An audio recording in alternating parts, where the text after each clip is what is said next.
And so I'm going to start this meeting in the same way that we started the National Symposium, and that was with our first green flag parade.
Okay, so it goes on. We're going to post a longer version of it so everybody can see themselves, but that hasn't happened yet. But we wanted to start Symposium just recognizing that it's all about you. It's all about the judges who are doing things to help us get our work done. And that's how I feel about this meeting, too, is it's about you. We really appreciate all the work that you do. But the theme that we used for this opening presentation was what happened then, 50 years ago, and comparing it to what happened now. Then, our organization was started in 1974, and the first national board meeting was held in Chicago, and there were 29 members of our organization in 1974. Now, we have over 2,200 members. We make over 22,000 assignments every year, and we have over 3,000 meets that we assign, and we serve 23 or more organizations. Then, in 1976, there was a new project proposed, and it was in the minutes. And the RJDs were asked to design a scarf. This was back in 1976.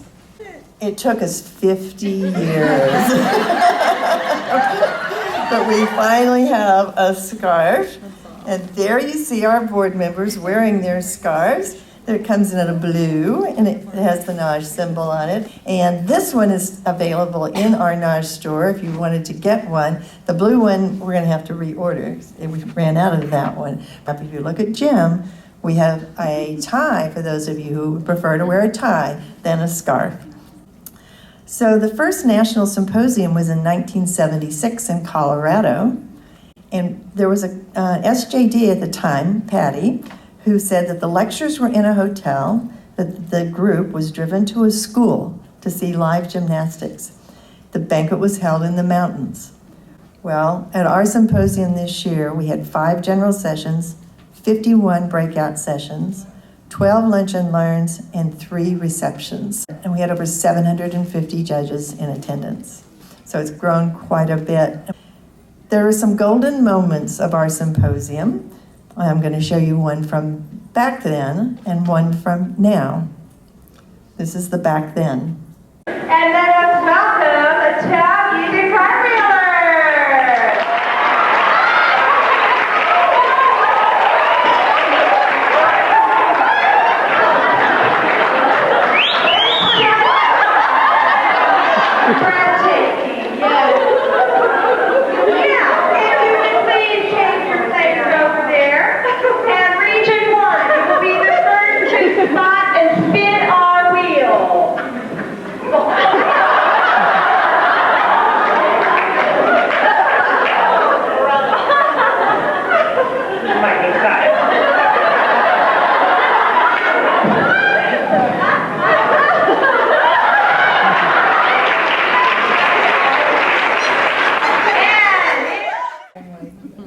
And now I'm going to show you a highlight of 700 judges dancing.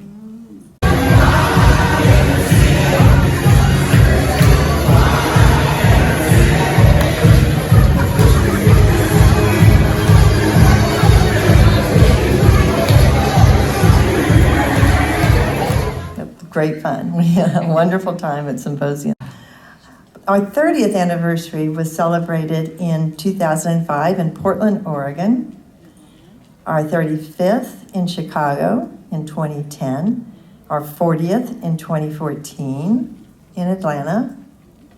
And in 2019, our 45th was held in Fort Worth. Who knew at that 2019 symposium that just a few months later, we would be dealing with this?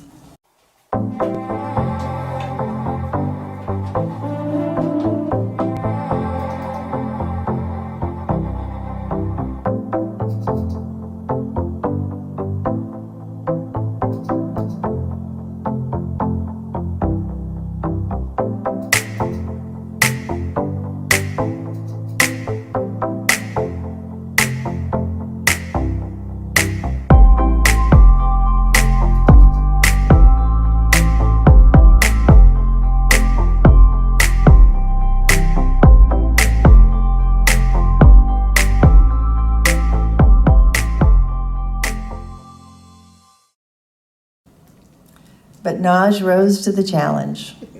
We learned how to use Zoom. We had Zoom meetings, Zoom clinics, and in parts of the country they even had Zoom meets, and here's an invitational pink meet. We developed safety guidelines, we practiced safety measures, and we had a song to wash our own hands to. We don't need a birthday song to wash our hands 20 seconds long. All we need to sing or say is NAWGJ. We don't need a birthday song to wash our hands 20 seconds long. All we need to sing or say is NAWGJ. We don't need a birthday song to wash our hands 20 seconds long. All we need to sing or say is NAWGJ.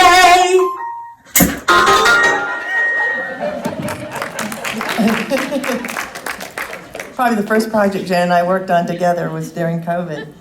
We had our National Judges Cup right after we started opening up. We were one of the first meets to be scheduled in the large arenas. The parents were not allowed in. It was the first time actually that I think we'd had a meet that had been using some kind of a video for parents to be able to watch.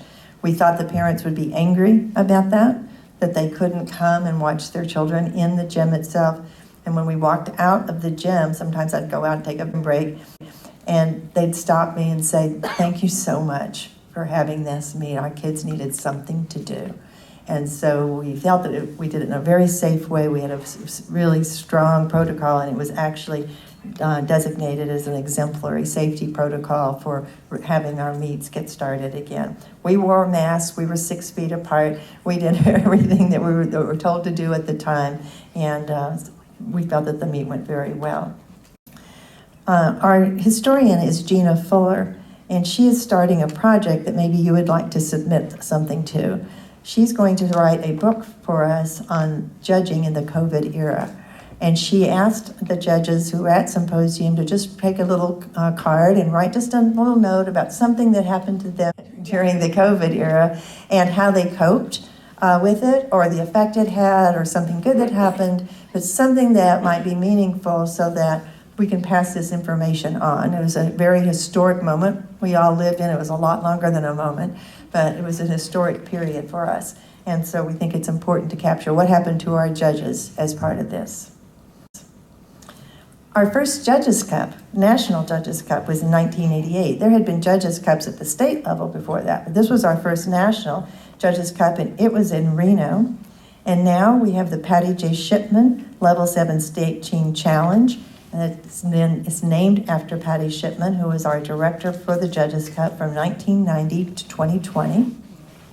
And Evelyn Paradis has assumed that role since Patty's tragic death. And she's been our director from 2021 until now. The 2023 State Team Challenge winners was Texas was one. Yeah, there's Texas out there. But we're in California. And so now we have NorCal and SoCal came in second or third. And I know that rivalry is a big one. And next year, I would just imagine California is out to get Texas and all the others. So the upcoming ones in January of 2024, our next Judges Cup will be in Illinois. And then in 2025, we're going to warm weather climates, and it'll be in Florida. So we hope you come and see us there. We had a national newsletter. It was Shar Christensen started it. It wasn't started by our organization. People could get subscriptions to it. In 1981, she and NAWGJ worked out an agreement that that would be the official newsletter of NAWGJ, and the first newsletter was mailed to all members in 1981. And that was the major source of information for us. Our board minutes were in it, rules clarifications were in it, rule interpretations, shorthand was in it. I could not wait for that to come in my mailbox because I would wait. I had a small child at the time. I couldn't wait till she went to bed, and then I would start doing the exercises to see if I could figure out what the shorthand was and what the value was going to be. And just kept learning. It was a wonderful, wonderful learning device, and we're so indebted to Shar for doing that. Now we have instantaneous electronic communications, and our communications are so much better. We all get the rule changes at the same time. So we have competitive tweeting. I found that little cartoon and thought that I think that was cute. Then we relied on people like Priscilla, who is also here with us. She put together all of her notes from an elite course and sent a letter out to judges. And think about how hard this was at the time. Now we would do it by email. She had to actually do individual letters, stamps, addresses, mail it out to people, and said she was willing to sell her material for the cost of the production. And if there was any additional money, she would give it to this judging association. So Priscilla, that hasn't changed much, so now you get to do it electronically and through the Google Classrooms, but we've always relied on people to share that news for us. So now, though, we share that information through things like our website, our education committee, our web content committee, and all the web contributors. So we really appreciate it, those of you who contribute to our website and to the educational projects that we develop. We also now have a YouTube channel, and that YouTube channel had over 201,000 views last year and 8,300 hours of watch time. So that's pretty significant, and it's really been a very important way for us to deliver our materials and projects. In 1996, the awards that they gave to recognize judges' contributions were called the Netties. And the Netties started in 1996. You see the first winners over there on the left. And then in 2010, it was the last year of the Netties, and you see the last winners there. Now, we have Green Flag Awards. We've had 150 Green Flag winners since 2018, and we've had 2 national Green Flag winners. Julie King was the newest one this year, in 2023, and Winnie Witten in 2019. If you don't know, Julie King is the person who started Gym Jazz, which just changed our whole way of doing assigning. So well-deserved honor. Now we have a request for project process. We have RFPs. Those people submit projects. If they're selected, they get to come and present those either at the National Judges Cup or at Symposium. And the Education Committee is getting ready to put out a new clinic development project that will be coming soon. So those of you who might be interested in developing projects or clinics can look forward to seeing that application and what might be involved in that. Not everything has changed. Assigning was an issue, and it still is. It's a complex problem. Everybody wants to judge the Olympics, right? And there's not enough Olympics for everybody to get to judge. We recently established the assigning committee. There had been one back then. And Teresa, who's here, and Priscilla and others have been working on preventing and tackling the assigning issues. They are going to have 2 meetings for all the assigners in the country who want to attend to come and to talk and to share good ideas, get some advice for areas that they're having trouble with, and just learn more about the assigning process. And that's, I think, going to be a major step forward. But back then in '83, these were our tools for assigning. Phone, the ditto machine, and mail. And I was an assigner in Illinois. That's where I lived at the time. And I was considered innovative because I actually used the ditto machine and mailed assignments to people and to the coaches so the coaches would know who was going to come and judge their meets. I couldn't understand how this happened, that people actually matched up. That they were called, they were given a meet, and the meet director never knew who it was, but suddenly judges magically appeared. So I thought, oh, we have a ditto machine at work. I bet they'll let me use it. And that's what I did. That was our communications. But now we have Gym Jazz on the left. Some of you use Arbiter or other mechanisms, but most are using Gym Jazz. And at the collegiate level, we use Road to Nationals, and Lois is one of the people who's instrumental in keeping that up and going and all of your assignments out.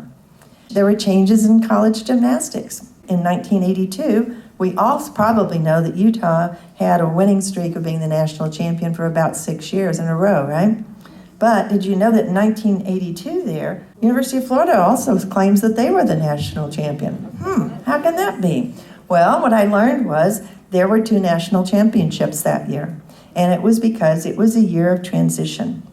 The women's sports had been under the auspices of the Association for Intercollegiate Athletics for Women. The men's were with the NCAA.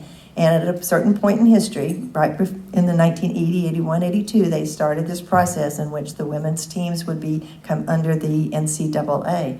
So they decided in that one interim year there would be 2 national championships. Hence, they both are legitimately claiming that they were the 1982 national champions. But after that, there was quite an uproar, as you can imagine. There's always uproars when there's change. The National Association of Girls and Women's in Sports published a report in which they said that the number of teams in gymnastics had decreased as part of this transition, and that there was less TV coverage of women's sports. Now, the 2023 Nationals was the most watched television gymnastics event of all time on the ESPN platform, and nearly all of our meets are televised or are streamed and accessible. So we've come a long way there. They were losing programs then. Now we added 3 new programs last year, Simpson, Greenville, and Fisk. There's 3 new starting this year, Clemson, Talladega, and Utica. And the WCGA is in conversation with at least 4 other schools who are interested in starting new gymnastics programs. So I think we're in a very good place at the collegiate level. However, we're in the midst of change. If you've been following the news, my goodness, who can figure out these conference realignments and the impact on gymnastics? So we're going to have to be watching that and what it's going to do. In 1985, I saw this in one of the NAWGJ newsletters that Shar Christensen had written an article summarizing a presentation on stress management that had been presented at their National Symposium. One source of our anxiety was always been testing. It's never going to go away, that anxiety, even when we made it simpler. But I found this in the records. We had class 1, 2, 3, 4, 3 optional written, and practical films. That was the number of exams that were given, but the pass rates were pretty low, 35 to 69%. Right? One of the reasons might have been that there were 3 tests that you had to take at the same time when you got started. So when I took my 3 tests, I had to take a 3 written compulsory, optional written, and then I had to take the practical. And it was all like at one weekend. You did it like sometimes in one day, but typically one weekend. And the reason I bring that up is because when we were going through the archives, we found this handwritten note about when that practice actually changed. And as you can see there, it says beginning in the 85-89 certification period, class 2 and below judges may take the test at individual times. And so that was a big step forward for us. And who in here took all 3 of those tests at the same time? Yeah, it's tough to do that. And there was more to that story. You had to know what you needed to know to be a class 1 because it was 1 test. And even at the highest you could get was a class 3 rating. You had to know all the stuff for up to the class 1, and you just got the rating for the percentage that you passed. Okay, now in 2022, NAWGJ and the Women's Technical Committee worked together with USAG to implement a program that emphasized more education and less stress. The courses went online, and then we had 27 clinics, either in preparation for the test or after the tests were over. And then we tried to implement less stress. Thanks to Connie sitting in the back of the room in USA Gymnastics. The test went online in an open book format. We got to have 6 routines and drop 1 in the film. And Evelyn Chandler, that was her idea. I always give her credit for that. and I know exactly which glass of wine it came out of. It was actually a beer at an airport. That's what it happened. We were talking, and she said, "Why don't we do this?" And we went, "Oh, let's try that," and it worked. Okay, we get our results instantaneously, and our most experienced judges do not have to have a fear of losing their rating if you've been a judge long enough at the national level, and you get feedback on your results if you're in a certain level as well. There's always some glitch, and I only bring this up because we've all experienced the glitches in testing over the time. The year that we couldn't see the video, or you were sitting in the room and the light blocked it for some people but not others. There's always a glitch. But found this from Jackie Fye in the archives. This is a handwritten note from Jackie Fye in which she's referring to some situation in which there were rumors at the USAG Congress about the test answers, and that somehow the test answers were the same as they had been even though the questions had changed. And then there's a 3-page memo from her, handwritten, of what they're going to do to immediately make these changes. I met Jackie years ago. I hadn't had many interactions with her, but I had the chance in recent weeks, last week actually, to have lunch with her because she gave us a lot of her materials for our historical archives. And she doesn't remember what the controversy was. Wouldn't you think if you had something like this, that this would be embedded in your brain? She went, no, things just like that just happen with these tests. But we want to thank a person who's sitting in the back of the room, Connie Maloney, for helping us through all those sketches. When we came out of that one test where we went to testing centers, and many of us either, I think Evelyn held the 9 and her score went in as 99999999999, right? And I forgot, I think, to put my period in, your decimal point. You had to have a decimal point, and we're going to go celebrate, and instead we were so depressed. You call Connie, she said, "Don't worry about it, we're going to get it fixed. We're going to get it fixed." The days ago, yeah. So all those glitches, Connie, thank you. And Connie, if you don't know about it, they just established an award called the Connie Maloney Award. And it will, yeah.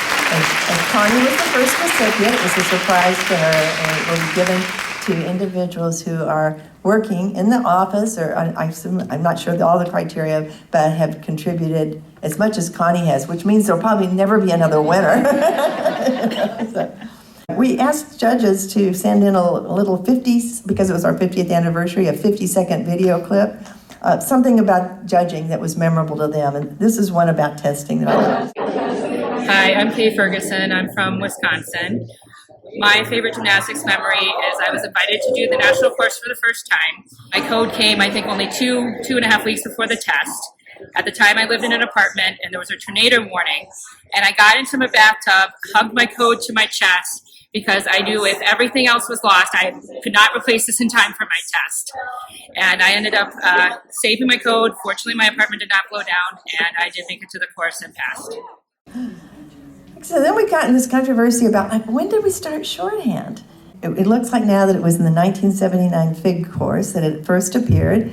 They had been working on it for a few years in advance, but in some of the boxes that Jackie gave me, there's some instructional videos on shorthand. So we'll soon have the answer, Priscilla, to exactly when this was taught, but Lois remembers specifically 1979. But in the 1985 newsletter, these were the symbols that were published that were either new for the tour jeté, for example, or there's when the first introduced that line underneath an element indicated that it was flight. So we were really still evolving in terms of the world of shorthand. Now we take our shorthand seriously. We had a shorthand bingo contest as part of our regional challenge.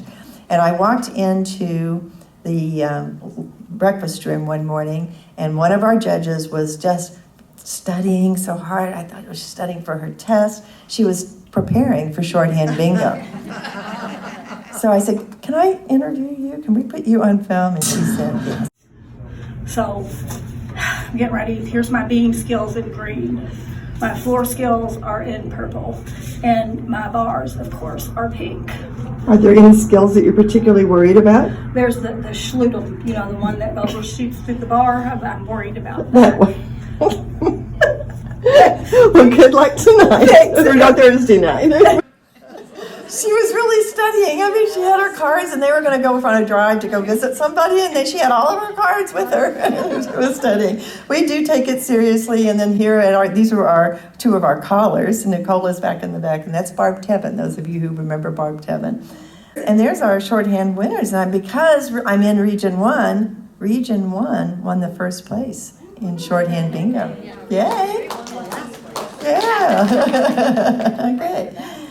And speaking of shorthand, when we write as much as we write, your hands get hurting sometimes. So Karen Udovich is here. She developed some perfect 10 hand exercises for judges that she put on our website.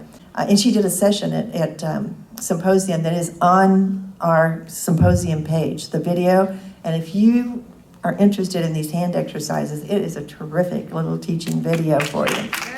Yeah. And thanks to her, she made a proposal to our board that we start a new section on our website for health and wellness. So that is on there. Dave Tilley's talk on Judge Wellness is on there. There's a few other things. And we're going to aim to get something on there 4 times a year, a new update, something 4 times a year. If you have something to contribute, let us know. And then lastly, we couldn't talk about our organization without talking about the uniform, because it is so much a part of us. It's seen many, many versions. There's red bell bottoms. I'm not red bell bottoms.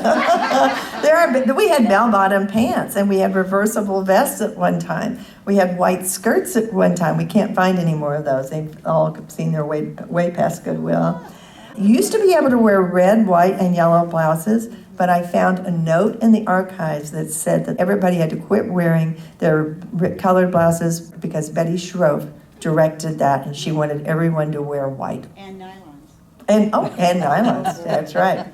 Now there's the patch, and the patch I found in our archives was developed by a University of Wisconsin lacrosse gymnast.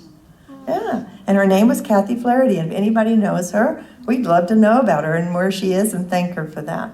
Now we just got our patch trademark for it, as well as our Leaping Lady logo, our name, our NAWGJ name, etc. And we did that so that that could become unique for us and continue to be our organization symbols. Now we have over 70 items in our Lands End business site.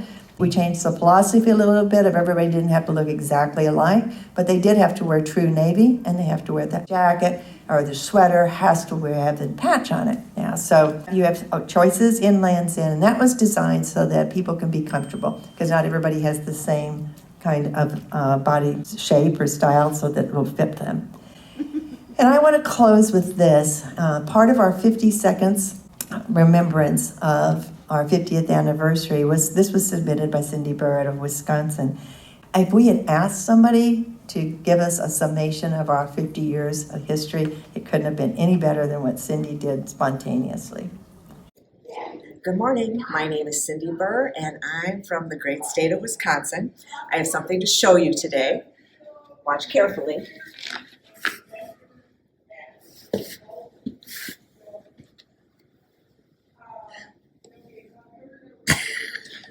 That is part of the uneven bar routine that I did as a freshman in high school in 1972.